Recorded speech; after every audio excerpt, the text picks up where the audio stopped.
দুলাভাই সরি। আমিও সরি। আরে শালা, দুলাভাই সরি বললো কেন? না না না, এখানে অন্য কোনো কাজ আছে। দুলাভাই মনে হয় বুঝতে পারিনি যে আমি প্রস্তাব করেছি, এখানে ঘটনা ঘুরাই দিতে হবে। আমি প্রস্তাব করে ফেলাইছি বেডে, এই কথা মনে হয় ছোট ভাইরা জানতে পারিনি। না না না, কথা তো ঘুরাই দিতে হবে, অন্য টেকনিকে কথা করতে হবে।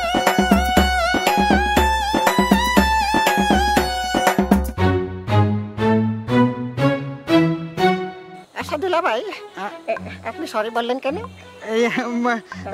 ওই তোমার সাথে একটা ধাক্কা লেগে গেল না, এই জন্য সরি বলেছি আর কি। আচ্ছা তাই, আমি তো ভাবিছি। তা তুমি সরি বললে কি জানি? ওই একই কারণ, আপনার সাথে ধাক্কা লাগিয়েছে তাই সরি বলেছি, অন্য কোনো কারণ কিন্তু নেই, মোটেই নেই। না না, বুঝতে পারছি। তা এই সাত সকালবেলা তুমি এই বন জঙ্গলে কি করতেছো? শ্বশুর বাড়ি আইসি, সকাল সকাল একটু প্রাকৃতিক দৃশ্য দেখবো আর একটু এইটা করতে আইলাম। আর শ্বশুর বাড়ি আছে বনে জঙ্গলে, এই করে চলো আমরা ঘরে যাই করি। তুই আমাকে হুগাই হুগাই কেন? এই দুলাভাই, আপনারা ছিলেন কই? আপনাদেরকে খুঁজতে খুঁজতে আমরা হয়রান।